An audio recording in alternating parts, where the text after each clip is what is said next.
My name is Estevan Oriol, born and raised in Los Angeles, California. I'm a photographer and director.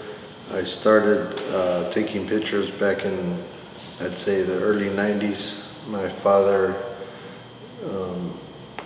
took a look at what I was doing in my life, and at that time I was into lowriding.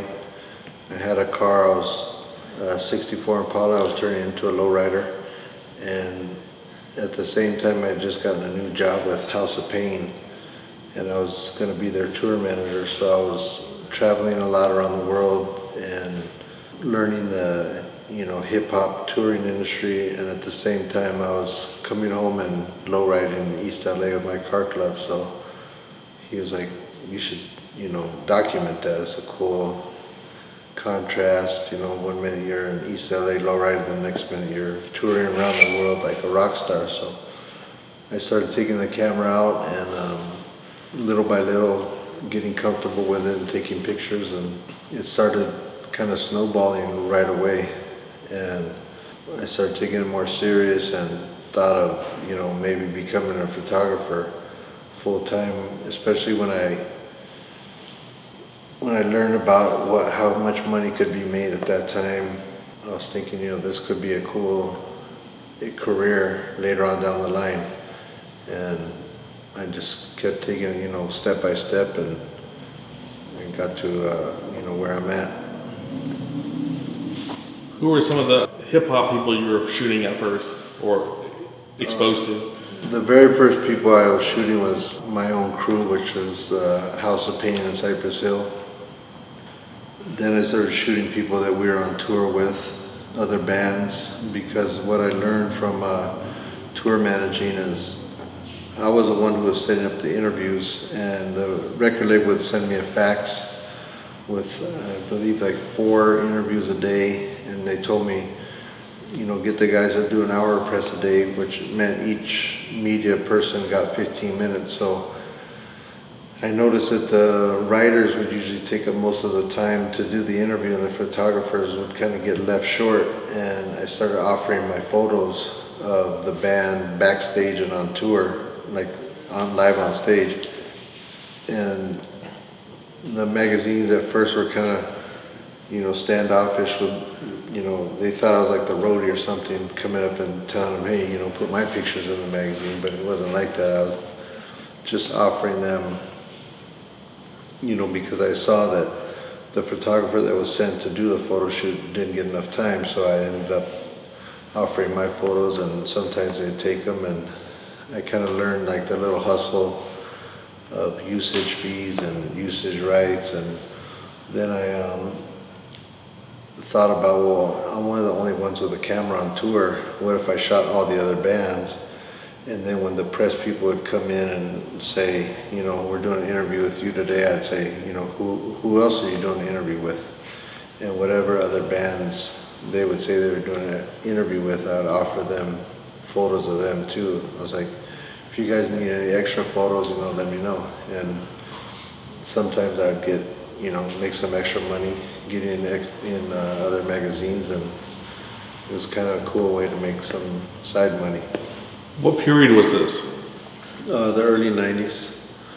I was with House of Pain 92, 93, 94, and I was with Cypress Hill from 94 to 2005. And so I'd say the early 90s into like the later 90s, I was learning the hustle of the photography and the music world. Because I was a road manager, I also knew everything about budgets, because I would get all the information that was coming from management as far as the photo shoots. I had to arrange the photo shoots with the band, so I would get the whole breakdown of who was shooting, how much the budget was, how much the expenses were, and the same with music videos. So I learned all that by being a road manager. And then once I felt like I was good enough to pitch myself to the record labels or to the band itself, I had already known all the back end of like budgets and what people got paid. So I was thinking, 25 grand for an album packaging, or Videos were going anywhere from $100,000 to $1 million, and the director would always get 10%. So I was like, those are pretty good days at the office. And I started pitching myself, and little by little started getting more and more work in that industry. And about 2005, when I stopped working with Cypress Hill, I went full blown into photography. The first camera I got was a Minolta something. It was kind of like the competitive version of what the Canon AE-1 was from Minolta. And it was my dad and his wife's extra camera, and they gave it to me. And it was pretty easy the way my dad explained it to me, because he wasn't really a technical guy either. And he told me basically, if you look through the viewfinder, the aperture ring controls one needle, and the film speed knob controls the other needle. And when both of those line up in the middle, then your exposure is going to be right and the speed is going to be right, so you're ready to shoot. You just focus and push the button. And that was pretty much my photography school, and I took it from there. And I didn't really go too far into learning about technical things. I was more into just shooting, because I feel like if I could do it again, I probably would have took photography classes and got some kind of a degree or whatever, because I see that kind of impresses people when you can say, I have a master's or a bachelor's or, a PhD or something. But I ended up, just teaching myself. And I'm also a believer that one of the best ways to learn is hands-on and trial and error, which I did a lot of, and it cost me a lot of money, because when I learned to shoot, I was shooting on film. So every snap costed money. You figure each roll of film with development and processing scene was about $20 to $25. So if you're shooting, 10 rolls or more, that's $250 just to look at some pictures that you shot. If you want to blow them up, it's even more. So it got expensive real quick. So I had to take my time and focus on what I was capturing in each and every shot, and making sure that I was on point with the aperture and the exposures. In those early days, were you shooting mostly black and white or color, or were you shooting slides? I shot probably 90% black and white. I would shoot color for jobs. When people wanted to see color, like in magazines or album covers, I would shoot color. But for the most part, I shot black and white. And I'm glad I did, because at that time it was cheaper, and to me it looked better, because I grew up looking at Time magazine and Life magazine, and they always had, the old school classic photo, black and white photos. So to me that always caught my eye a little bit more than color. But I would just use color when I had to for work, and turn it into where I started doing studio stuff, which I kind of didn't like, because I like being outside and I like working with the elements of what's happening. I'm not too good at planning things or having some real creative concepts, going on in my head. For me, it was just, tell me where I gotta be, what time, and I'll get what you need. And that's when I would just show up at a location, look around, and see what would look cool as a background. And I'd tell whoever I was shooting, hey, can you come right here and let me just get a couple shots of you right here. And that's kind of the way I learned how to work. And you didn't get too much time, and you didn't get, a lot of shots off. So you had to get you kind of had to, be like a one shot, one kill type of person. How did you get into the celebrity culture of photography? At that time, in the 90s, I got an agent at Visage, which was a big agency for photographers. They had a lot of the top name photographers, and I came in kind of towards the end of it. I had also brought another photographer friend of mine to that agency, And I told them, hey, I have another friend who's a good photographer. I always like linking people up that, try and help people whenever I can. So I brought a couple of photographers that I knew that didn't have an agent, that I thought were good enough to have an agent there. And they ended up started shooting celebrities. So I told the agent, I was like, hey, can I, shoot some celebrities too? And she was like, oh, I thought you only wanted to shoot gang members and lowriders. I was like, no, I want to work, so I know it's Hollywood, I know it's LA, and people are impressed by celebrities. So if you have celebrities in your portfolio, you have a better chance of getting work than just a picture of a regular guy on the street, You could put a celebrity against a wall or a regular guy against a wall, and here in LA, 9 times out of 10, if you show somebody the celebrity or the regular guy, you'll get the job, because you have celebrities. And it's kind of a tricky world shooting celebrities, because you have to get their trust, and it's if you get the celebrity world's trust, then you get hired to do the next one, the next one, the next one, and then you're kind of known in that world to be able to deliver good work that didn't take a lot of time and didn't take much, because a lot of those people have busy schedules. So you just come in, do your shoot, be professional and polite and cool, and just make the experience for them the least torture. Because once you're in that world, it's pretty consistent and steady flow of work. So, I love shooting all my other stuff of the lowriders and the gang members and different stuff like that, but nobody's paying for that to be in magazines.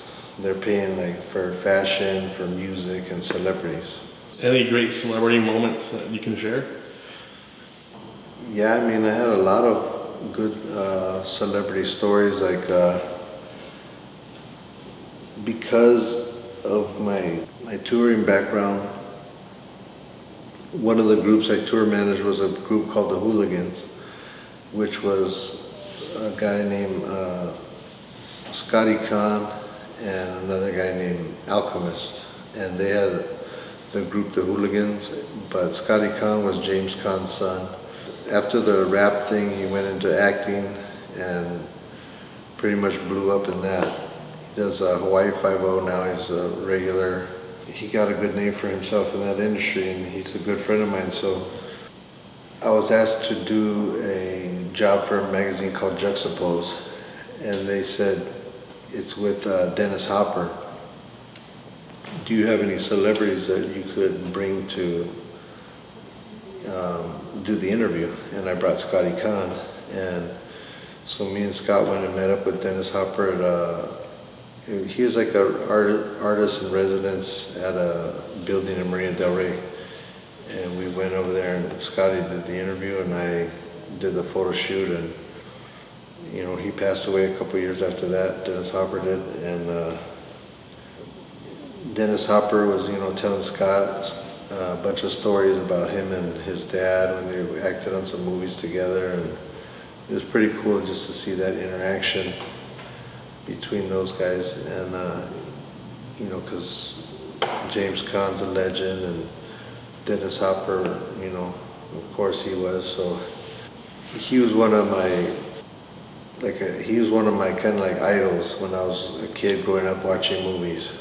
And I ended up naming my lowrider after the movie Blue Velvet he did. I have a blue 64 Impala, and I named it Blue Velvet. It was pretty cool to end up doing an interview with him after that, and seeing Colors and Apocalypse Now and all those movies that he was in front of the screen and behind the camera. So I was a big fan. And then had some pretty cool experiences. Robert Dinero and Al Pacino. That was a shoot that lasted 4.5 minutes. It was 1.5 rolls of 110 film with my Pentax 6.7. It was during the shooting of Righteous Kill, and we were doing a spec job for the movie poster, and we ended up getting all the marketing and advertising for the movie and the DVD cover with my photo on it. So that was a pretty cool thing to get just out of doing 15 frames of a photo shoot of those two guys. Here in California is like the biggest car culture city in the world, I'd say. We have a lot of different kinds of cars, exotic cars, classics, hot rods, lowriders, and a big motorcycle culture here. I myself got into lowriding in the early 90s and was from a car club, and about 20 of the members from that club broke off and we started our own club called Pegasus now. And there's about 20 to 25 members, and between all of us we probably have 30 cars. A couple of the guys have, multiple cars. So in the old club we were pretty much take our heavy hitters to the car shows, go show there, a couple times a year, take home a bunch of trophies, and that was it. But when the 20 guys moved out and started our own thing, we made it more about the streets and decided that the street was our car show. After all, our cars are meant to be driven, and that's what we focus on now, is basically, showing up to places with our cars in the streets instead of putting them inside and putting stanchions around them and stuff like that. But it's a better feeling when you're out there really driving them in the streets, even though it's not around your culture and your peers all the time. It's still a different kind of reaction that you get from the people that see you driving around. And it's a lot cooler now that with the police, they're not so much, there's not such a negative stigma on lowriding as there was 20, 25 years ago. Now my favorite places to go are Elysian Park when there's an event, or Whittier Boulevard still, Hollywood Boulevard. To me, the most fun is, being out there driving the car from my house to wherever we're going, because the reaction of the people is kind of like the same reaction that the guy that spent $300 to $1 million on a car gets. And our cars didn't cost that much to do, but they get that same kind of eye on them. So how did you get into photographing gang culture? Through the lowriding, there's a lot of former gang members, or at that time in the 90s, there was still a lot of, at the events, a lot of gang members would come through. That was part of the scene. I would be around a lot of the guys or guys in my car club, and just taking pictures, and you see somebody look cool, or hey, is it cool if I get a flick? And they're, yeah, go ahead. And so I just started taking pictures here and there around town, and before you know it, I had like a pretty good archive of that, and people started knowing me for doing those kind of photos, and they'd be, hey man, why don't you ever come over to our hood and take pictures of our neighborhood? All right, cool. Let me know when. They'd tell me, that we're doing a barbecue this day, or there's a funeral this day, or we're just going to be hanging out at this homie's house one day, and a bunch of people are going to be there, come through. So I just would do it like that, and come through and bring my camera. That's all they needed. Most of the areas were East LA, South Central, and a couple of select spots on the west side. How has LA changed since the last 20, 30 years? There's a lot of gentrification in LA, and a lot of the people of those lower income communities got moved out because they couldn't afford to stay there no more. That happened to us downtown. We had 3 warehouses. When we started renting them, they were $2,500 each. Now those same warehouses are $25,000 each. So we had 3, $7,500, now 20 years later, they're 75,000. So that should give you kind of an idea of how it is over here in Los Angeles right now. Most of the gang culture photos are taken in Los Angeles. Did you travel to other cities and shoot those cultures too?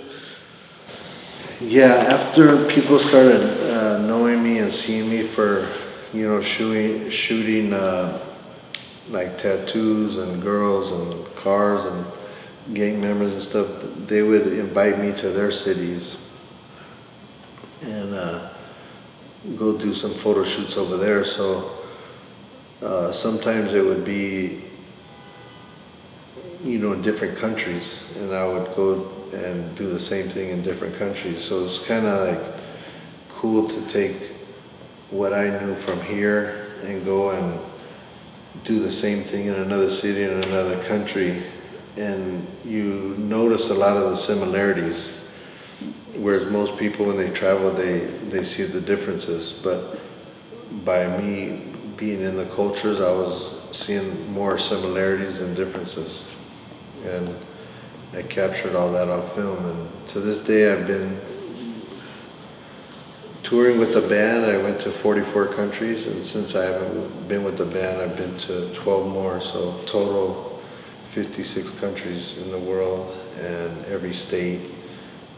And most of the states, because of touring, we went to multiple times, and a lot of the bigger cities and bigger countries we went to multiple times. So I've had a good travel run in my lifetime. Talk about the image on your shirt.